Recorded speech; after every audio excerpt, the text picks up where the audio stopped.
Hello everyone, welcome back to our channel. अगर आप CBSE class 10th English की तैयारी कर रहे हैं तो यह वीडियो आपके लिए बहुत ही इम्पोर्टेंट होने वाला है। आज की इस वीडियो में हम class 10th English first flight की सभी पोम्स की तैयारी करेंगे। इस वीडियो में आपको सभी पोम्स की इम्पोर्टेंट क्वेश्चन आंसर मिलेंगे और उसके पॉइंट्स भी देंगे जो पिछले 10 सालों में जो क्वेश्चन आपके सीबीएसई में एग्जाम में आते रहे हैं। तो इस वीडियो को देखने के बाद आपको हर पोएम की क्लियर अंडरस्टैंडिंग हो जाएगी और पोएम में अच्छे मार्क्स लाने में बहुत मदद मिलेगी। सो मेक श्योर कि आप इस वीडियो को पूरा अंत तक देखें। और अगर आप चाहते हैं कि ऐसे ही एग्जाम ओरिएंटेड वीडियोस आपको मिलते रहें तो इस चैनल को लाइक करें, शेयर करें और सब्सक्राइब जरूर करें। Let us start complete revision of CBSE class 10th English all poems. चलिए तो फिर स्टार्ट करते हैं आज की फर्स्ट पोम। फर्स्ट फ्लाइट में ये पोम है डस्ट ऑफ स्नो। जैसे कि आप स्क्रीन पे देख पा रहे हैं कि फर्स्ट क्वेश्चन है, how did the dust of snow change the poets mood. तो इसमें आंसर में आपने लिखना, poet was sad and snow fell from the hemlock tree and mood changed to happy and saved the rest of his day। कि जैसे कि आपने जब पोएम पढ़ी होगी तो कवि जो है, जो पोएट है, बहुत दुखी था और जब वो एक पेड़ के नीचे, हेमलॉक ट्री के नीचे बैठ जाता है तो उसके सर पर जो है बर्फ गिर जाती है और उसका मूड बदल जाता है जिससे उसका आधा दिन जो है बच जाता है। तो ये पोएम हमें बताती है कि पोएट जो है वो बहुत ही सैड मूड में बैठा हुआ था और जो स्नो है उसने उसका आधा दिन बचा लिया। क्वेश्चन नंबर नेक्स्ट में है कि how do the crow and hemlock represent, कि इसमें क्रो और हेमलॉक जो दो कैरेक्टर बताए गए उसको कैसे रिप्रेजेंट किया जाता है। तो इस पोएम में रिप्रेजेंट किया गया सिंबल ऑफ नेगेटिविटी। दोनों क्रो और हेमलॉक जो है वो नेगेटिविटी को सिंबल करते हैं। And consider the unlucky and bring the positive change, यानी हमारी सोसाइटी में इन दोनों को नेगेटिविटी की तरह से देखते हैं, इसको इन दोनों को अनलकी मानते हैं और ये हमारे लिए पॉजिटिव चेंज लेकर आता है। अब इसमें थर्ड क्वेश्चन है कि मैसेज ऑफ द पोएम, कि इस पोएम का मैसेज क्या है। जैसे ये पोएम बताती है कि स्मॉल थिंग्स मैटर, यानी जीवन में कभी छोटी छोटी चीजें, यानी जिन चीजों को हम किसी भी तरह से महत्वपूर्ण नहीं समझते वो भी हमारे काम आती है। ये पोएम हमें ये भी सिखाती है कि नेचर हील्स, यानी नेचर जो है हमें हमारे जो भी सुख दुख होते हैं उनको ठीक करती है और स्टे पॉजिटिव और हमारे सकारात्मक हमारे जीवन में चेंज लाती है। अब नेक्स्ट पोएम है फायर एंड आइस। ये इनके ऑथर या पोएट हम कह सकते हैं रॉबर्ट फ्रॉस्ट है। What do the fire and ice symbolise, कि ये जो फायर एंड आइस जो है वो किस चीज के सिंबल है। तो फायर जो है वो डिजायर और ग्रीड का सिंबल है और जो आइस है वो हेट्रेड का सिंबल है। बोथ द डिस्ट्रक्टिव, यानी दोनों विनाशकारी हो सकते हैं। तो जैसे कि आप स्क्रीन पे देख पा रहे हैं कि फायर का मतलब लालच है और आइस का मतलब घृणा है और दोनों विनाशकारी है। थर्ड में आपको नेक्स्ट क्वेश्चन में मिलेगा कि विच इमोशन इज मोर पावरफुल, यानी कौन सी चीज जो है जो अर्थ को नष्ट कर सकती है। तो उसमें हमें ये बताया गया कि बहुत इक्वली डेंजरस, ये दोनों चीजें जो है वो हमारे लिए बहुत ही डेंजरस है। Desire can destroy the world, ये डिजायर जो है वो इस दुनिया को खत्म कर सकती है। अब नेक्स्ट क्वेश्चन है कि सेंट्रल आइडिया, इस पोएम का सेंट्रल आइडिया क्या है। ह्यूमन इमोशंस डिस्ट्रॉय, यानी इंसान की जो भावनाएं होती है वो विनाशकारी होती है। कंट्रोल द फीलिंग्स, और हमें पोएट ये बताता है कि हमें अपनी फीलिंग्स को कंट्रोल करना चाहिए। थर्ड पोएम है a tiger in the zoo, और tiger in the zoo versus jungle. तो इसमें कंपैरिजन किया गया है कि जू वीक और साइलेंट और हेल्पलेस है, कि जो जू में टाइगर है वो वीक है, साइलेंट है और हेल्पलेस है, और जो जंगल में है जो टाइगर होता है वो स्ट्रांग होता है, फ्री होता है और पावरफुल होता है। ये इसमें कॉन्ट्रास्ट किया गया है। Why does the tiger ignore the visitor, ये इंपॉर्टेंट क्वेश्चन हो सकता है आप लोगों के लिए कि टाइगर जो है विजिटर को देख के इग्नोर क्यों करता है, क्योंकि वो विजिटर को देख के गुस्सा हो जाता है और वो फील्स ट्रैप्ड, वो ये भी समझता है कि उसको ट्रैप किया गया है, वो कैद में दुखी है। इस पोएम की थीम क्या है? Freedom is the important.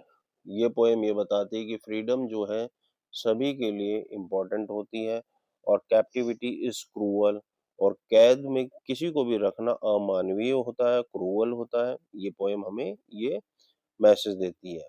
Next है Amanda.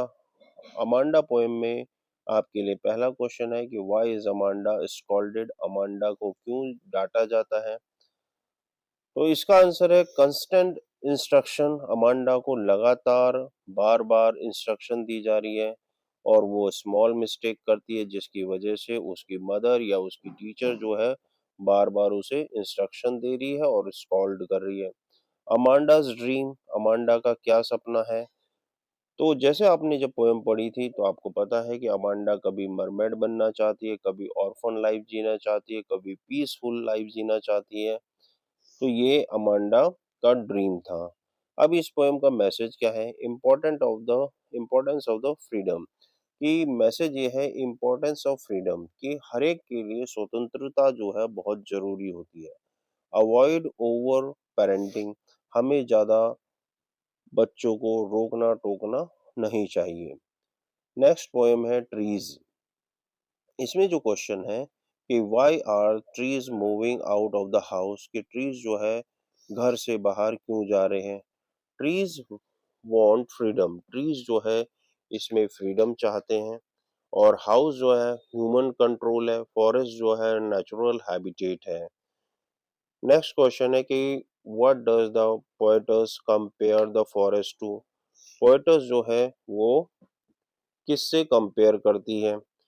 Empty forest, trees returning back and nature reclaiming space, यानी एम्प्टी फॉरेस्ट का मतलब है जंगल अभी खाली है और पेड़ जो है वापस लौट जाना चाहते हैं और प्रकृति अपने स्थान पे उसको ला रही है।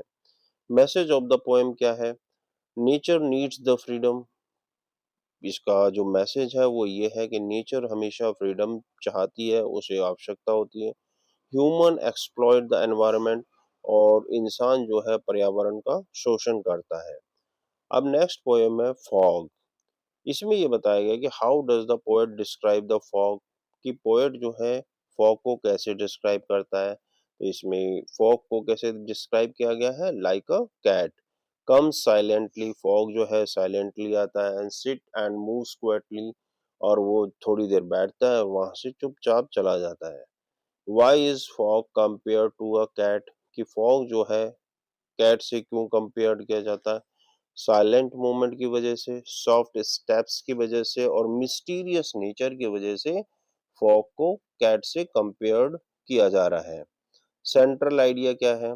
Nature is powerful yet the silent, nature जो है बहुत पावरफुल होती है मगर वो साइलेंट होती है। And short but the meaningful poem, ये छोटी सी है मगर बड़ी मीनिंगफुल पोएम है। नेक्स्ट है the tale of the custard the dragon. इसमें फर्स्ट क्वेश्चन आ सकता है आपके पेपर में, why was custard called the coward, कि कस्टर्ड को कावर्ड क्यों कहा गया? तो always ask for the safe cage, हमेशा उसको सेफ केज के लिए वो बोलता था। एंड अदर्स मॉक्ड हिम, सभी लोग उसका मजाक उड़ाते थे। और सीम द फियरफुल, और उसे डर लगता था। नेक्स्ट क्वेश्चन है how did custard prove his bravery, कि कस्टर्ड ने अपनी ब्रेवरी को कैसे प्रूव किया? फॉट विद द पायरेट, उसने पायरेट से लड़ाई की। सेव द एवरीवन, सभी लोगों को उसने बचाया। एंड शो द ट्रू करेज, और उसने सच में अपनी वीरता को या बहादुरी को दिखाया। What is the message of the poem? कि अपीयरेंस आर द डिसेप्टिव, कि अपीयरेंस जो है हमेशा धोखे के रूप में काम करती है।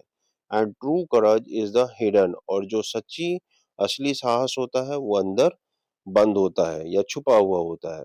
नेक्स्ट पोएम है एनी ग्रीगोरी। कि इस पोएम में आपको बताया गया कि what does the young man say about the Anne's beauty. Young man जो है एनी की ब्यूटी के बारे में क्या कहता है?